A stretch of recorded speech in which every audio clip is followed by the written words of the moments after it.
The following video will show you just 15 of the many selections from non-Muslims telling you what they think of the last prophet, Muhammad, peace and blessings be upon him. Dr. William Draper, in History of Intellectual Development of Europe, 4 years after the death of Justinian, AD 569, was born in Mecca, in Arabia, the man who, of all men, has exercised the greatest influence upon the human race, to be the religious head of many empires, to guide the daily life of 1/3 of the human race, may perhaps justify the title of a messenger of God.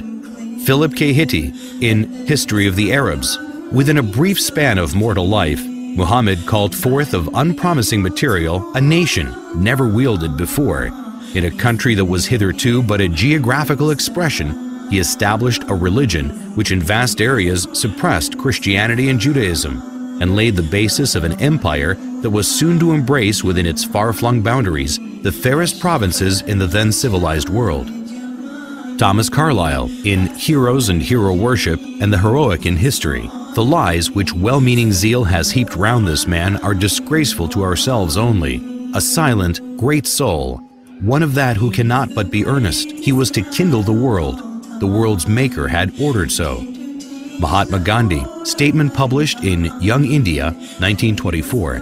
I wanted to know the best of the life of one who holds today an undisputed sway over the hearts of millions of mankind. I became more than ever convinced that it was not the sword that won a place for Islam in those days in the scheme of life. It was the rigid simplicity, the utter self-effacement of the Prophet, the scrupulous regard for pledges, his intense devotion to his friends and followers, his intrepidity, his fearlessness, his absolute trust in God and in his own mission.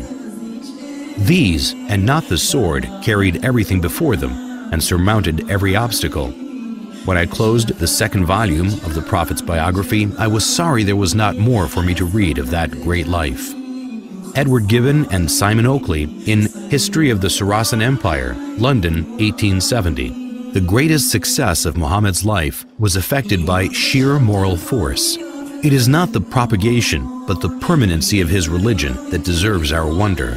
The same pure and perfect impression which he engraved at Mecca and Medina is preserved after the revolutions of 12 centuries by the Indians, the African and the Turkish proselytes of the Quran.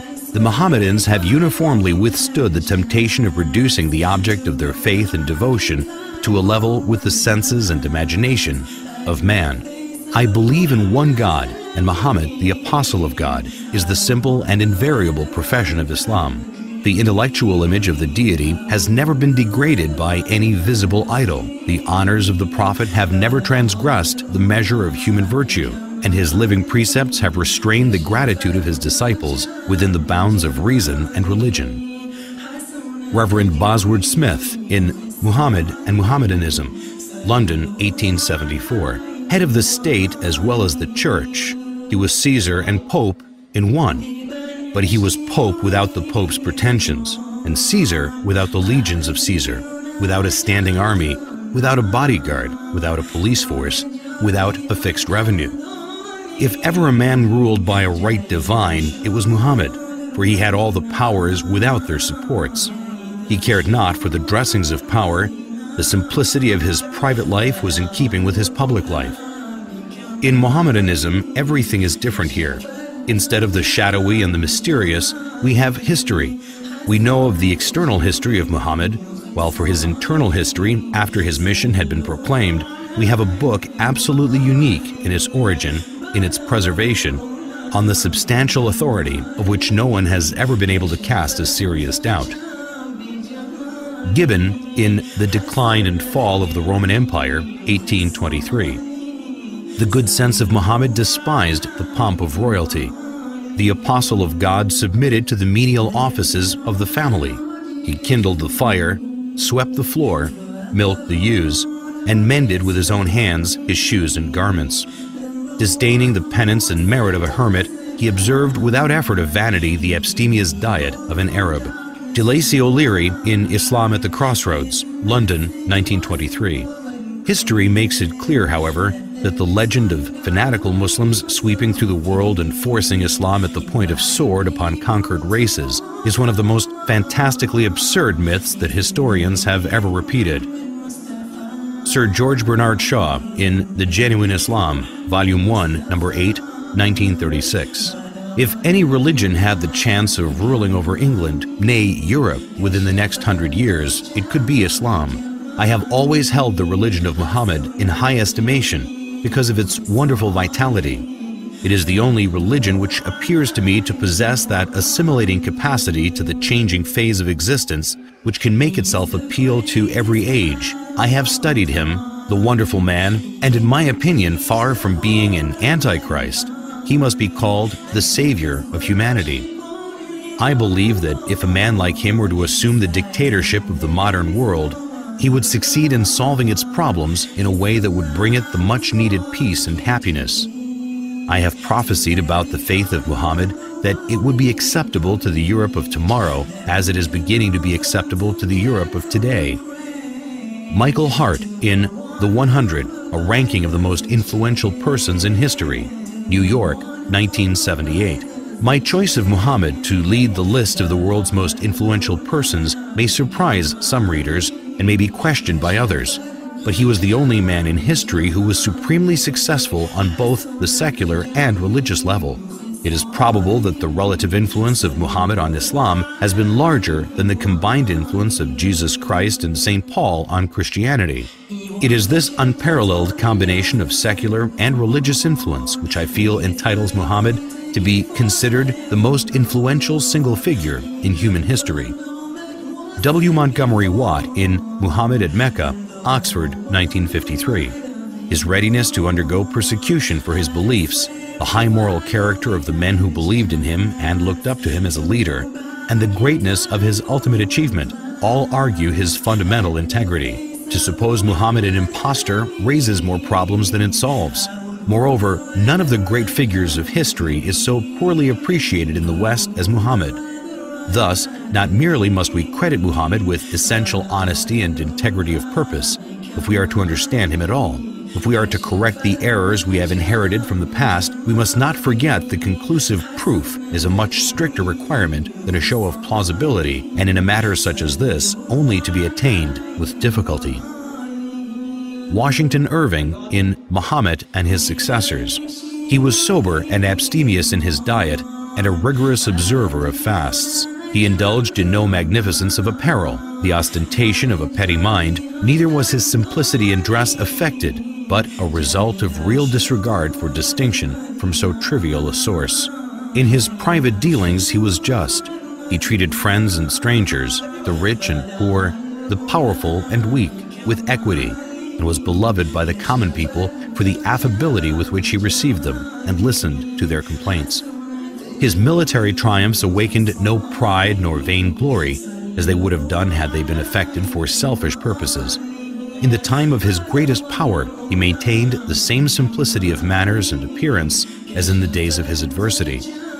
So far from affecting a regal state, he was displeased if, on entering a room, any unusual testimonials of respect were shown to him.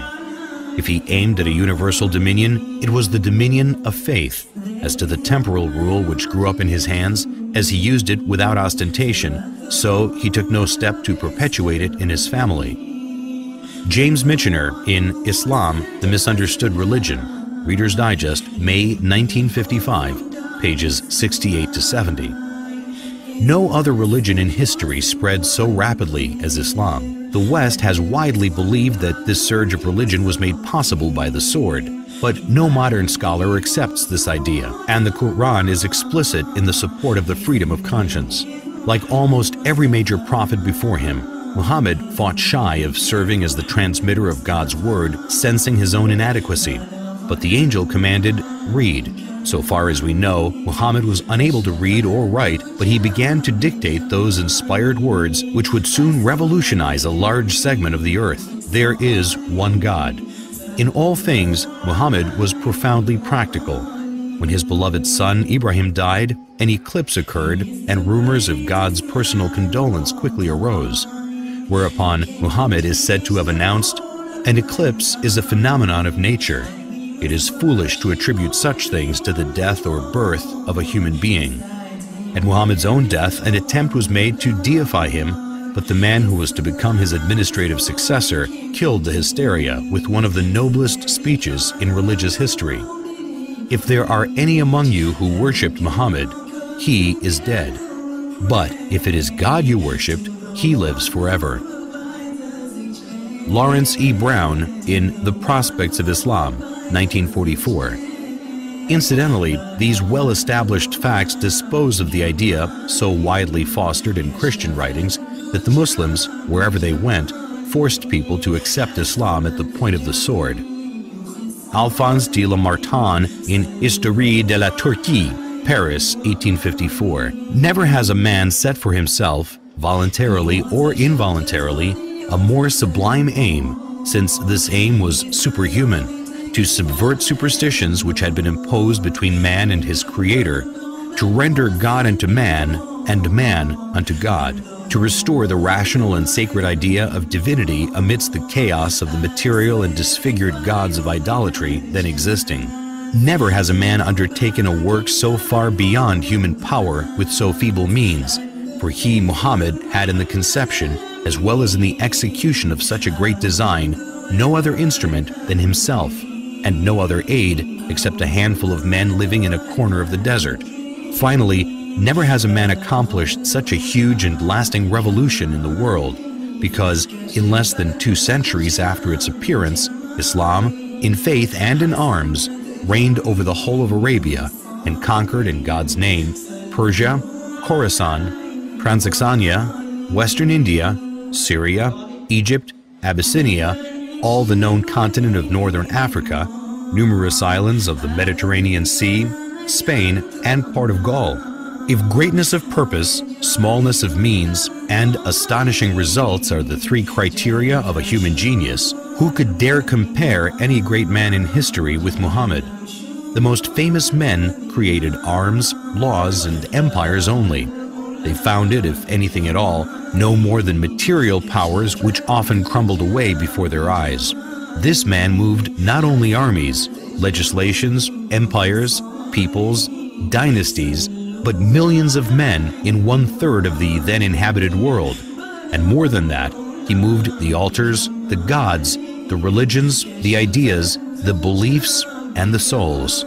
On the basis of a book, every letter which has become law, he created a spiritual nationality which blends together peoples of every tongue and race. He has left the indelible characteristic of this Muslim nationality, the hatred of false gods, and the passion for the one and immaterial God. This avenging patriotism against the profanation of heaven formed the virtue of the followers of Muhammad. The conquest of 1/3 the earth to the dogma was his miracle, or rather it was not the miracle of man, but that of reason. The idea of the unity of God, proclaimed amidst the exhaustion of the fabulous Theogonies, was in itself such a miracle that upon its utterance from his lips, it destroyed all the ancient temples of idols and set on fire 1/3 of the world. His life, his meditations, his heroic revelings against the superstitions of his country, and his boldness in defying the furies of idolatry, his firmness in enduring them for 15 years in Mecca, his acceptance of the role of public scorn and almost of being a victim of his fellow countrymen, this dogma was twofold: the unity of God and the immateriality of God, the former telling what God is, the latter telling what God is not, the one overthrowing false gods with the sword, the other starting an idea with words. Philosopher, orator, apostle, legislator, conqueror of ideas, restorer of rational beliefs, the founder of 20 terrestrial empires and of 1 spiritual empire. That is Muhammad.